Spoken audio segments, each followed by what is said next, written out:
It is the mission of the Tennessee Department of Correction to enhance public safety in our great state. And that mission hinges a lot on offender success. This evening, we're at the Smith County Community Center where we caught up with Probation Parole Officer Bryan Gaitan, who discusses with the Drug Prevention Coalition how offender workforce development helps to ensure offender success and therefore helps us achieve our mission of public safety in Tennessee. Officer Gaitan, thank you so much for joining me. I really appreciate it. How are you, sir? I'm doing fine. Thank you for having me. Well, thank you for joining me. I am excited to talk about offender workforce development on this episode, and you are District 31's Offender Workforce Development Specialist. Let's start off by just discussing what is an Offender Workforce Development Specialist and what is their role in terms of interacting with offenders. Well, at its heart, what we try and do is help enhance public safety by giving offenders various opportunities as far as employment, setting them up with jobs that they can truly succeed at. We also provide them with educational opportunities so they can help further that education as well. And when you provide offenders with opportunities for employment and education, that has a big impact on communities, correct? It does. It's been found, there's been several studies that have been done that as far as employment, people that have direct access to employment as soon as they're released, it drops their recidivism rate by roughly around 40%. Same thing goes with education. If they have those educational opportunities available to them, it can also reduce that recidivism rate by about 40%. That's incredible. And as we know, reduced recidivism equals enhanced public safety, which is our mission. So that's really exciting. I know that you're new to this position. Offender workforce development is something that TDOC has had in place for a number of years now, and we're just now getting it up and off the ground here in District 31, specifically in Smith County. So can you talk us through the process of kind of what you've been dealing with, getting it up off the ground, and some of your early successes so far? Absolutely. The main challenge that we're experiencing right now, in my district anyway, is getting that pool of employers that will hire the justice-involved individuals. So I've been really concentrating on contacting those employers, getting them on board with our program, getting the word out there, and forming those partnerships that are very vital to this position. And you were just talking about how you've been working to get those partnerships and get those offenders employed. Can you give us some numbers in terms of those successes? You said there was challenges, but you've said you've also seen some success. Can you give us some numbers about so far how you've been able to accomplish getting those offenders hired and getting them into the workforce? Absolutely. When I started at this position, there wasn't an employment specialist in District 31. Our employment rate was around 79%, whereas the last report that we had that came out, it's a little over 94%.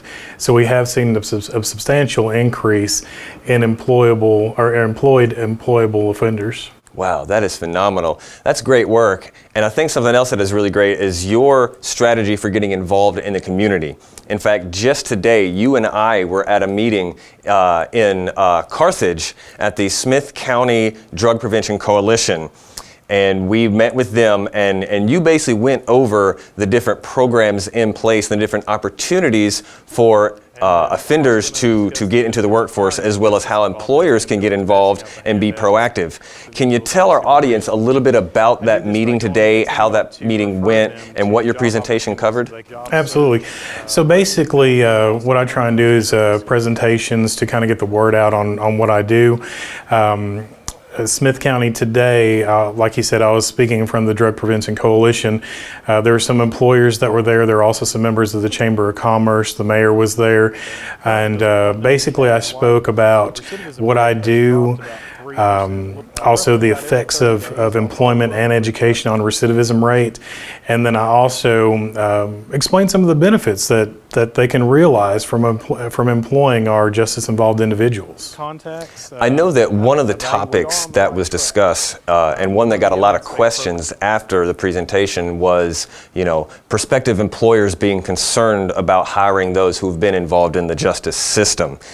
There are programs that can help that. Is that right? Absolutely. Two of the main programs that we try and showcase, which I spoke about today, the first one's the federal bonding program that offers a layer of insurance that any business can actually take advantage of, and it's any business that is paying their employees with a paycheck that is taxed federally. So it's not restricted by business or industry. It's for everybody. And for 6 months, they're going to have $5,000 worth of insurance. That way, if there's any sort of employee dishonesty, it covers them for that amount. And then after 6 months, they can renew it for an additional 6 months. That's incredible. And as an employer, that's really important information to have. That can be a real asset. Something else that I think is really important and something that employers would benefit to know, and something that you covered in your presentation, is that when these offenders, you're trying to get them into the workforce, you discussed how they're still under supervision. So there's that added layer of accountability. Can you discuss a little bit about that and kind of what you were sharing with the coalition in terms of what supervision is like for an offender and how that can help employers feel a little bit more at ease as they bring those justice involved individuals into their workforce? Absolutely. As far as the people that are under supervision, for one, they are all subject to drug screening. They can be drug screened at any time. So as far as substances being brought into the workplace, you might see a reduction in that. And then also they are required to report to their officer, and they're required to provide proof of employment to their officer as well, because everybody under supervision is required to either have a full-time job, be attending school full-time, or drawing some form of SSI. That's incredible.